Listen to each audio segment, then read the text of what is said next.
I define free speech as just the freedom to say what you want to say and interrogate ideas and disagree with people. And also the freedom to not listen to things that you don't want to listen to and not be compelled to say things you don't want to say. So, if somebody's working in an organization that says you've got to have pronouns in your bio, the person's free to say, I don't want pronouns in my bio. I don't want to subscribe to this cult and put a signal that I think that child genital mutilation is a good idea, so I want to leave them out.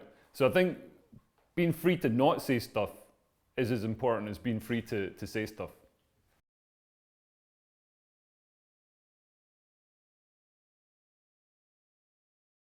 Well, yeah, free speech is important. People think it's just, oh, you just want free speech. You just want free speech so you can go and be racist online. Like, that's only about 95% of it. Most of it is like any sort of prosperous, successful, happy, stable society has free speech. If you look at China, actually China's a bad example because it's prosperous.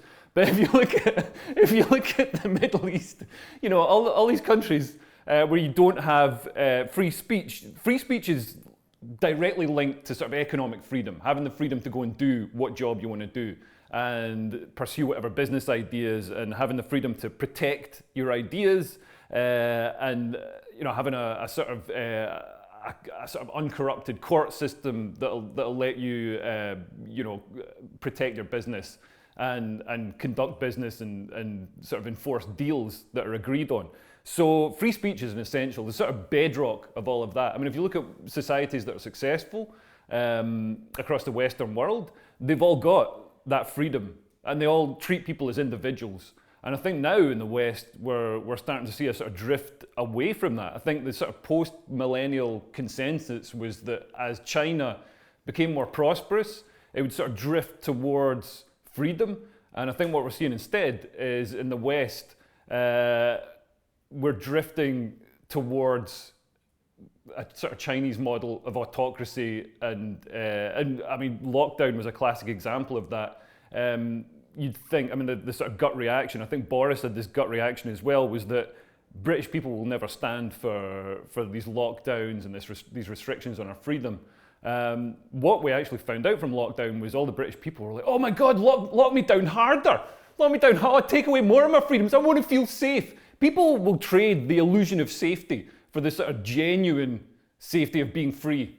You know what I mean? I also think, freedom of speech is linked to meritocracy, because everybody's free to say what they want to do, say what they want to say, do what they want to do, pursue whatever businesses they want to pursue. But you've got to understand meritocracy, even though it's great for society as a whole, for the individual person, it's not really good for the people who are going to succeed. For everybody else, like left-wing people who are all like, they're all ugly, they're all stupid, they're all disgusting. They're not going to succeed in a meritocracy. They can only succeed by dragging everybody down. They can only succeed by slaughtering the elite class and replacing them. So yeah, you can sort of see the appeal for socialism for those people, and the appeal for moving away from a sort of individualistic, free speech, free enterprise type society.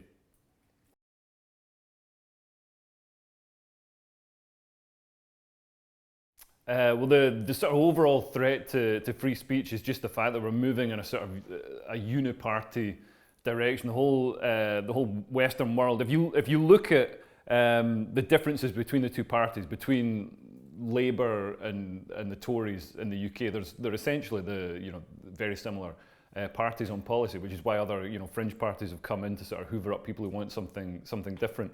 But throughout the whole of the West, the amount of GDP, the percentage of GDP that's spent by governments is just incrementally ratcheting up year on year. We're sort of slowly drifting into this soft communism. And of course, part of that is controlling speech. So, and people campaign for it. People openly want it. You see comedians wanting to be recognised by the Arts Council.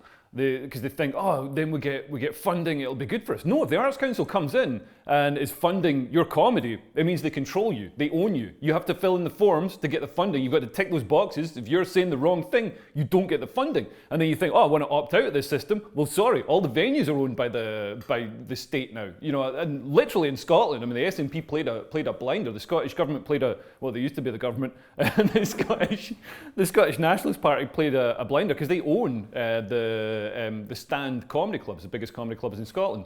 So if you want to do comedy criticising the SNP, you know, are you going to get booked at the Scottish National Party's comedy clubs, the Stands? I don't get booked there. You know what I mean? I'm definitely good enough. Man, the shite they put on, you don't fucking believe. Man, anytime I've been as a punter, it's just some lass. You know when you got those fat lassies who pretend it's the 50s so they can somehow not, like, it doesn't make them fat. It's like, oh, you got those pointed glasses sticking out like that. You know what I mean? Always like walking up with a walking stick or something, because everybody's got to be, oh, fucking hell. Anyway, yeah, man, I think across the West we're seeing this slow drift into communism, and it's been sold to us as like safety. It's like, we've got to keep you safe from these horrible online opinions that could be harmful, that, you know, if you criticize, you know, the medicalization and drugging and maiming of children who say that they're trans, then you're some sort of evil bigot, and we need to stop anybody opposing that opinion, because it's, you know, we need to keep children safe by drugging them and maiming them. You know, I mean, none of it makes sense. It's all the exact kind of stuff. I mean, you think, you know, if freedom of speech is gonna be good at interrogating ideas, you'd think there'd be some like less significant ideas before we got to the sort of drugging and maiming of children. But no, they jumped straight in with that, and it's like, well, surely we need to be free to question this. But yeah, it's sold to us, you know, we've got all these bills coming through, the Hate Crime Act, the Online Safety Bill, or Online Harms Bill, and it's all around keeping you safe, because yeah, governments have realised that, you know, if you tell people you can keep them safe, if you dress an idea up as safety instead of control, then people will say that that's a good idea. I mean, who doesn't want people to be safe? You know, it's like all this stuff. It's like you know, the anti-racism stuff. Who doesn't want to be anti-racist? And it's funny, corporations do it as well. Like after you know, the financial crisis, people on the left were hugely suspicious of corporations. They were doing these protests. They had I can't remember what they were called, but they had the big tent encampments and all that, trying to, you know, bring down these corporations, trying to draw criticism on these corporations. And the corporations went away and they're like, how can we win these left-wing people over? And they're like, man, we'll say that whatever product we've got has got certain values. We'll put a pride flag on the side. We'll tweet about Gaza, and then left-wing people will want to buy it. And then you've got Ben and Jerry's, like part of a, you know, global corporation, you know, a multi-billion corporation that doesn't have morals. It just wants to hoover up as much money as possible. And they're like, oh, and left-wing people are literally like, this ice cream meshes with my values. It's like, it's fucking ice cream. Are you thick? They've just found a way of selling it to you. You know what I mean? You're like a child. It's like a child. It's like putting a cartoon cat on it and you're buying it. You fucking moron. And like, what happened to the left? I used to be left-wing in the 90s, and we were very suspicious of corporations. And now left-wing people will like literally go on Twitter and fight to defend some multinational bank that does horrific things and causes misery around the world because they put a fucking pride flag up. Are you mental?